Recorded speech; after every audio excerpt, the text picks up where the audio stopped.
얘기했잖아요. 부분에 신경 한 말씀 부탁드립니다. 네, 나중에 얘기했잖아요. 안희정과 분리된 세상에서 살게 되었습니다. 화영대에 올려져 불길 속 마녀로 살아야 했던 고통스러운 지난 시간과의 작별입니다.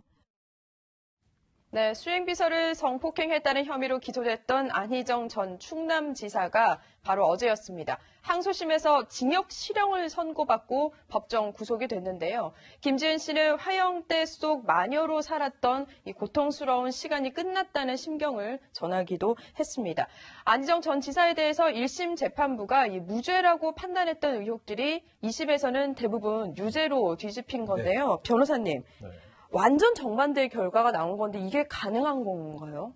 일단 뭐 1심에서 유죄였던 경우가 무죄로 되면 1심에서 채택되는 증거가 다 배척이 되기 때문에 그런 경우가 있죠. 특히 선거 관련된 범죄에 있어서는 피해자 진술이 유일한 증거인 경우가 많이 있거든요. 그래서 피해자 진술의 어떤 신빙성을 배척하면서 1심에서 무죄가 선고됐다고 한다면 항소심에서 피해자 진술이 신빙성이 있다. 그래서 유죄의 증거로 채택되면 유죄가 무죄로 이제 바꿔질 수밖에 없는데 이번 사건에는 특히 굉장히 이제 범죄 사실도 많아요. 한 10개 정도 되는데 그중에 9개 범죄 사실이 이제 유죄가 선고되고 1개가 무죄가 됐습니다. 그런데 이제 1심과 달랐던 부분은 일단 이제 법리적인 부분에 있어서는 이제 업무상 유력과 관련된 부분입니다. 그러니까 범죄 사실 대부분이 업무상 유력에 의한 간은 뭐 추행 그렇기 때문에 과연 상하 관계냐 아니냐. 근데 1심에서는 상하 관계고 업무상 유력이 존재하고 있었지만 어떤 성관계랄지 추행의 부분에 있어서는 영향을 미치지 않았다 이렇게 판단했잖아요.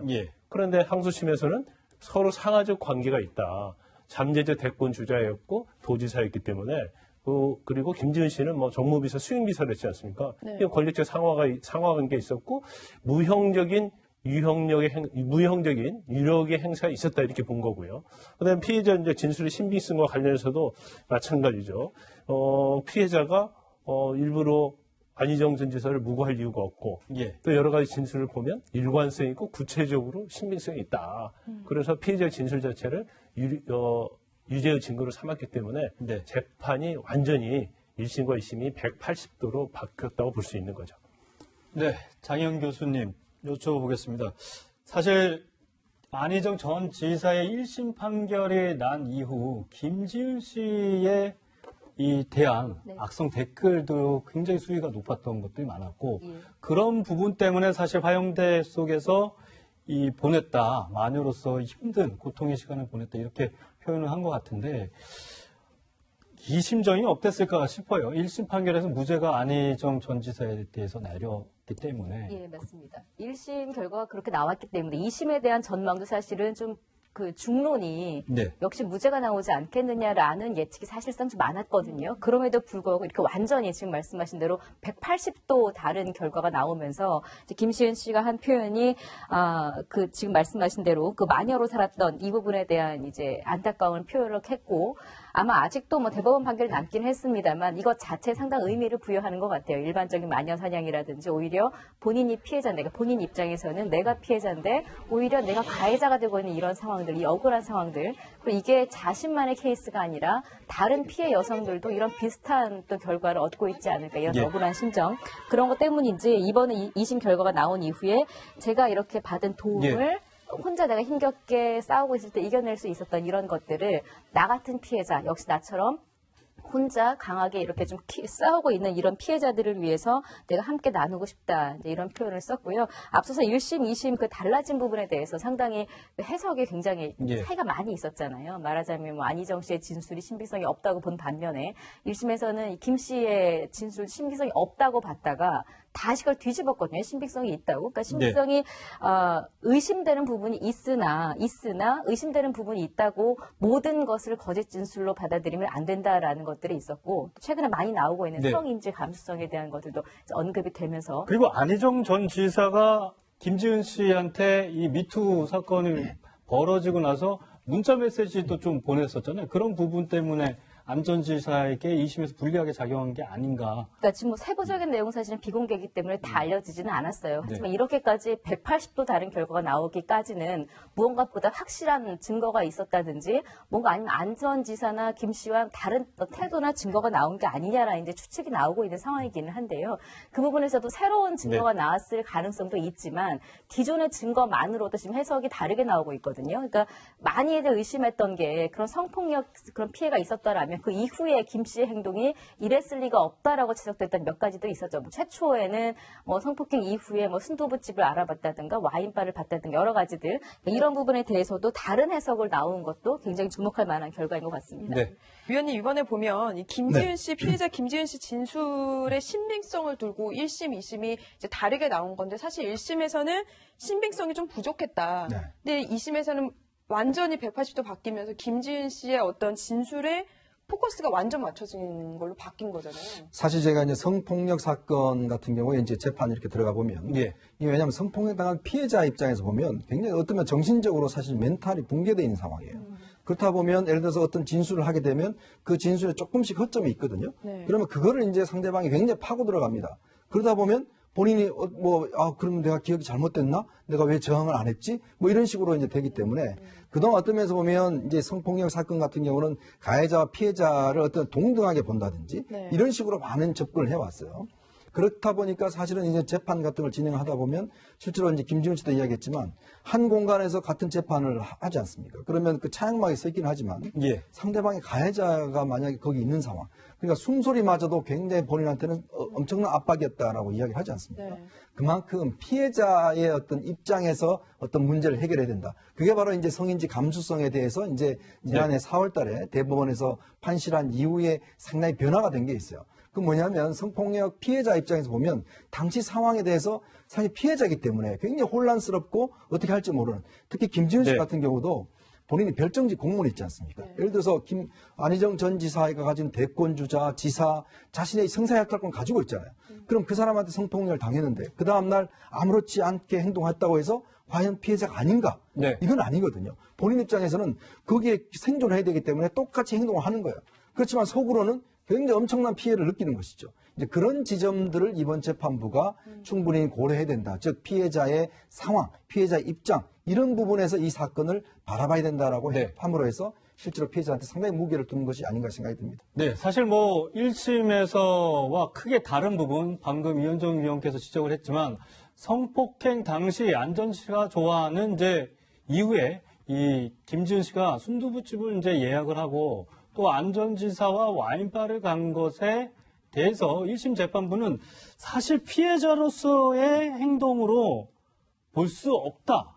이렇게 1심 재판부는 좀 판단을 했던 게 주요했고 반면에 2심 재판부는 이거는 피해자가 어쩔 수 없이 정상적인 이제 혼돈 속에서 할 수밖에 없는 행동이다. 그게 사실상 이게 피해자 다움에 대한 논란이 있었던 부분이잖아요. 피해자 다움, 이건 사실 성인지 감수성과 연결되는 그런 용어입니다. 그리고 일반적으로 성범죄와 관련해서 무죄를 다툰 사건의 특징은 이제 합의 관계로 주장하는 경우에 있어서는 성범죄가 일어난 후에 피해자가 행동이 달라져야 한다는 거죠. 그런데 가해자하고 계속 친하게 지내고 그다음에 거기에 대해서 뭔가 분노를 표출하지 않고 저항하지 않고 또 아는 사람을 통해서 상담하지 않고 이런 행위를 하지 않는 것은 이건 성폭행 피해자로 볼 수 없지 않느냐. 그게 그동안의 법원의 판결 아니었어요? 그러니까 일반적으로 어떤 무죄 성범죄와 관련된 무죄 사건에서는 그 이유가 되게 무죄의 주요 부분이 됐어요. 그런데 성인지 감수성이라는 용어가 등장을 하는데 이게 원래 등장한 지 꽤 오래됩니다. 1995년에 베이징에서 여성대회를 했었는데 그때 젠더 센서빌리티라는 용어가 등장을 했어요. 그래서 어떠한 성범죄에 있어서는 가해자의 입장이 아니고 아니면 또 일반의 입장이 아니고 피해자의 입장에서 피해자의 심정을 이해하려는 노력이 있어야 한다. 전적으로 피해자 입장은 고려를 해야 된다. 재판부도. 그렇죠. 사건을 판단할 때는 이게 기준이 돼야 한다고 그렇게 주장을 한 거고 아까 이현종 의원께서 말씀하신 것처럼 지난해 4월에 우리 대법원에서도 적극적으로 그걸 인용을 했어요. 그러면서 대학 교수가 성희롱한 사건이 있었는데 이제 그 사건에서 이 부분을 또 받아들였죠. 그러면서 이번 안희정 지사 사건이 그냥 업무상 유력 부분도 있고 피해자와 어떤 신빙성도 있고 그런데 피해자 어떤 진술에 구체적으로 일관성이 있다는 부분을 받아들이는 것 중에 가장 결정적인 것은 제가 볼 때는 성인지 감수성을 새로운 판단의 기준으로 받아들였기 때문에 이게 가능하다고 봅니다. 예. 왜냐하면 우리가 1심에서도 계속 얘기했던 것처럼 안희정 지사가 좋아하는 순두부집을 찾아주고 예. 같은 미용실을 다니고 또 와인바도 가고. 또 안희정 전 지사에게 이모티콘을 보냈어요. 예, 예. 그러면 이 내용만 가지고 보면 아니 어떻게 성폭행을 당한 피해자가 자기를 강간한 가늠한 사람에 대해서 분노를 표출해야지 네. 왜 이런 식으로 선의적으로 이렇게 대할 수 있느냐. 네. 그건 굉장히 의구심이 간단 말이에요. 예, 그렇죠. 근데 이 부분은 사실은 가해자인 안희정 지사와 피해자 사이는 상하 권력 관계에 있다. 위력이 이제 행사할 수 그렇죠. 있는. 그래서 여기가 내가 분노를 표출하고 아는 사람에게 이런 얘기를 하게 되면 자기가 수행비서나 정무비서를 하지 못할 것이라는 두려움. 또 저 사람은 권력형이기 때문에 내가 그로 인해서 저 사람을 과연 나의 어떤 이런 피해 희생이 과연 사회에서 알아줄까? 네. 그런 두려움. 이런 그런 것이 것들 있기 때문에. 같이 그렇죠. 작용해서. 그래서 이걸 피해자 입장에서 봐야지 일반적인 입장에서 보면 피해자 어떤 무시하게 되면 무죄가 될 수밖에 없는 상황인데 이걸 재판부에서 이제 적극적으로 받아들였기 때문에 무죄가 유죄로 됐다. 이렇게 볼 수 있는 거죠. 예. 이런 얘기를 나누다 보니까요. 사실 여성 입장에서 불평등함에 대해서 안 전 지사가 과거에 한 말이 있는데 네. 그게 떠올랐는데 당시 이야기를 좀 들어보겠습니다. 이 폭력의 원천이었던 이 차별의 마지막 숙제, 성차별입니다. 문제는 우리의 남성 중심적 이 성불평등한 사회에 대해서 사회가 그렇게 돌아가기 때문에 결과적으로는 여성에게 불평등한 결과가 나오더라고요.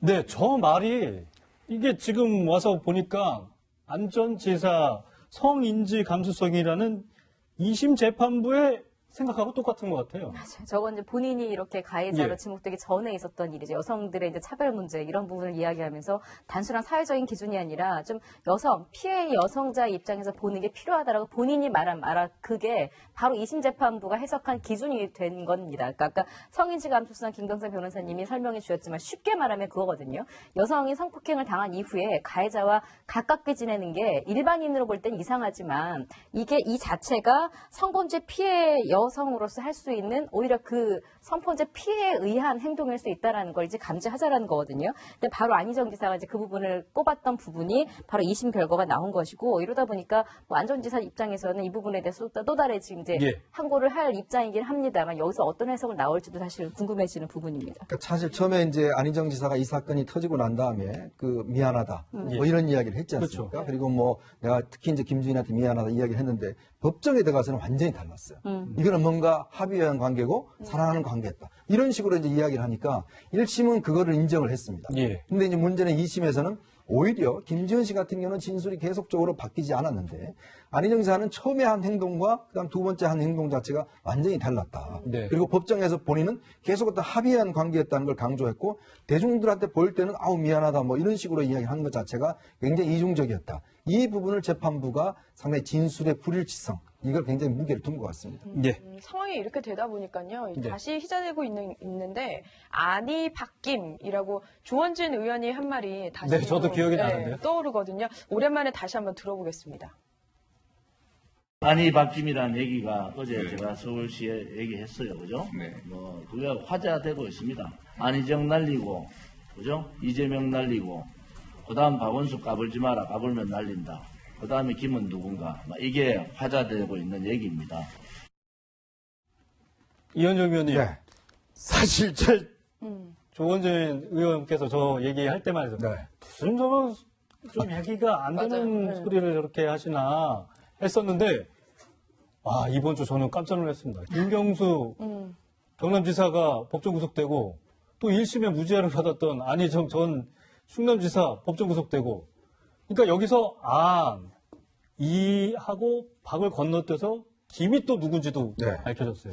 그러니까 사실 이제 뭐 돗자리를 깔아야 된다 뭐 이런 이야기까지 나오고 있는 상황인데 사실 참 이 항상 그렇습니다. 우리나라 5년 단임제 정권에서 정권을 하다 보면 정권의 핵심 관계자들이 다 이렇게 구속되는 사례들이 많았지 않습니까?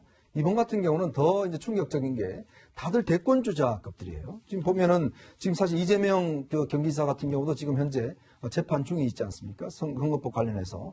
거기 보면 그것도 상당히 좀 저는 위험하다 보는 게 뭐냐면 내용 자체가 보면 형 강제 입원이라든지 예. 또 검사 사칭이라든지 이런 것들이 혐의가 사실은 논란이 되고 있는 상황이죠.